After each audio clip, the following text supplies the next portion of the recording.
Chao. 2 de la tarde, 28 minutos en Radio Recuerdos. Su suerte merece un chance.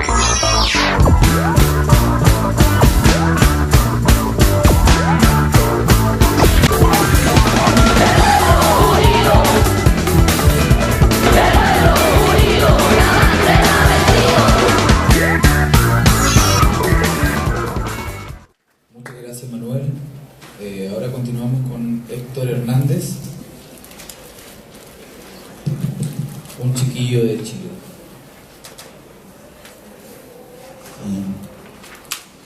Gracias por la invitación.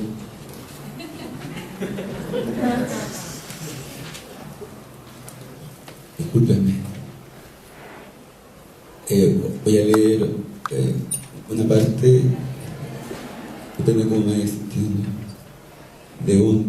es como una especie de prólogo de una antología de poesía chilena actual, que hice el prólogo, pero todavía no hago la antología. Se llama Terremoto, la antología se llama Terremoto, un panorama de la poesía chilena actual, primera tentativa de prólogo a una muestra.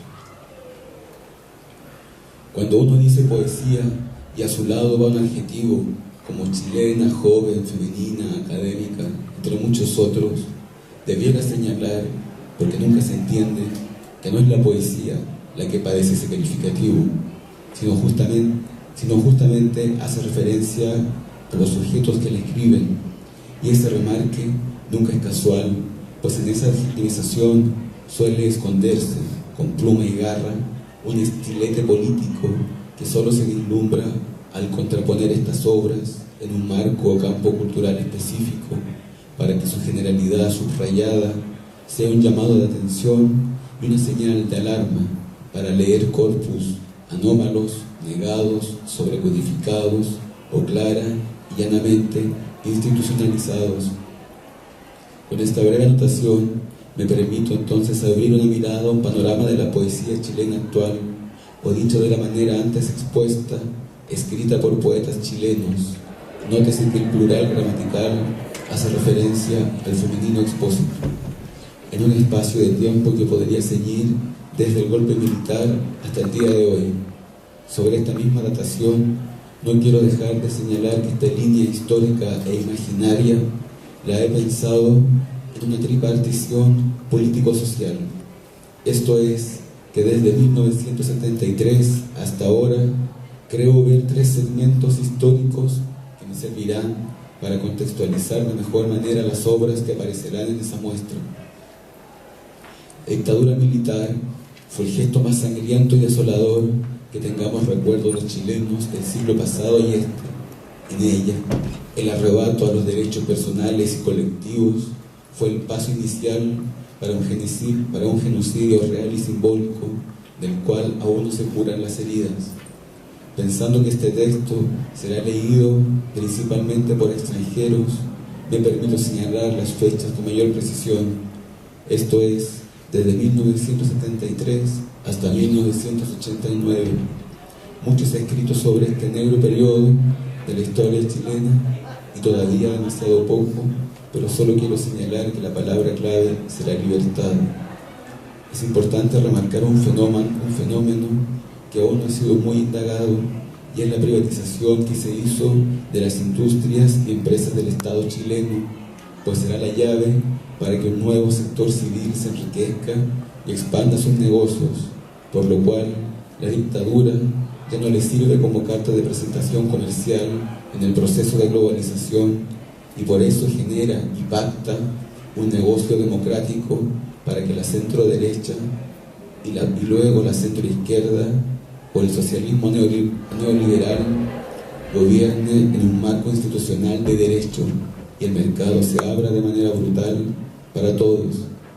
Nace así, desde 1990 hasta el año 2000 más o menos, una sociedad del bienestar en la cual se inaugura una fase de consumismo ensordecedor.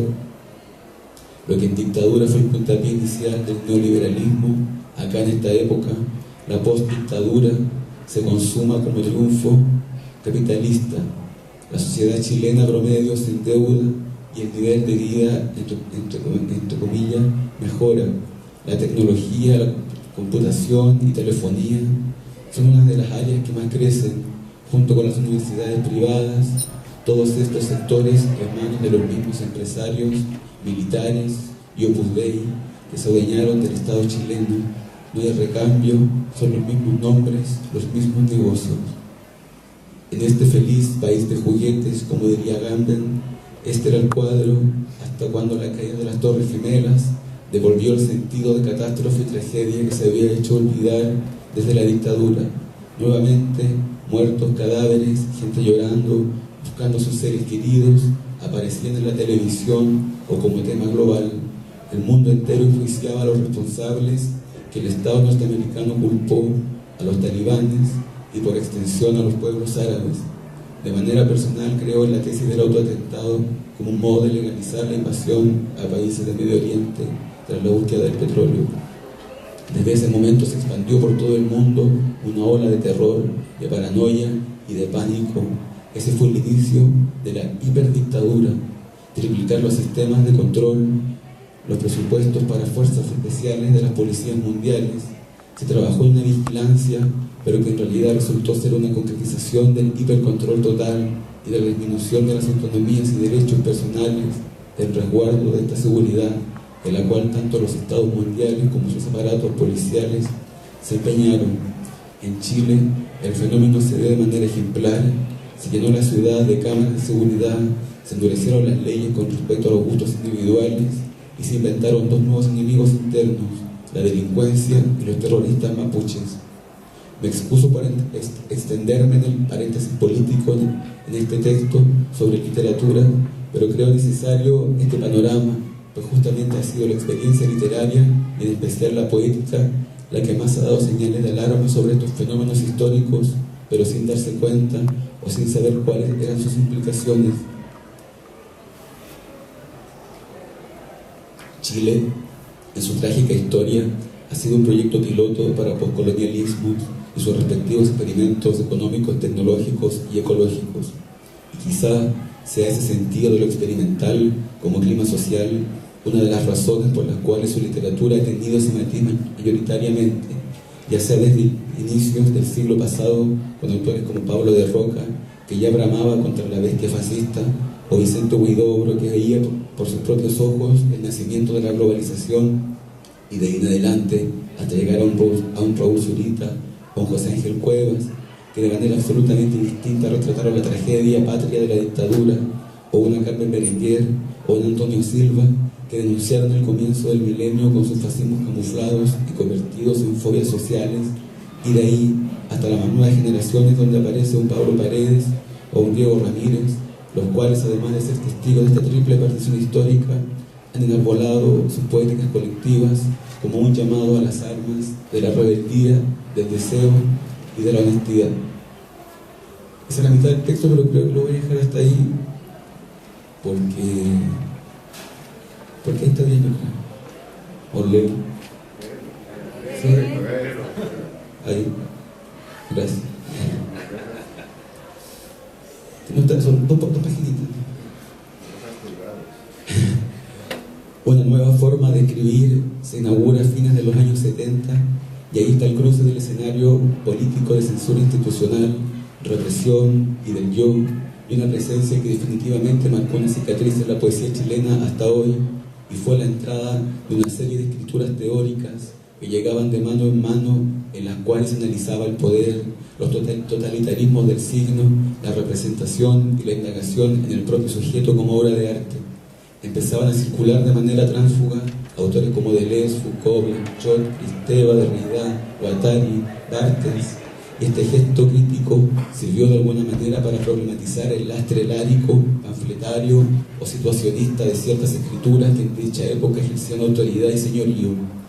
Tal vez el caso más claro sea lo que se llamó la escena de avanzada, en la cual poetas como Juan Luis Martínez, Raúl Zurita, Diego Bequeira, Gonzalo Muñoz, Carlos Cosiña, entre otros, exhibían en sus obras una densidad simbólica que actuaba como contragolpe al status quo de la época y que a la vez inauguraba una nueva sensibilidad escritural.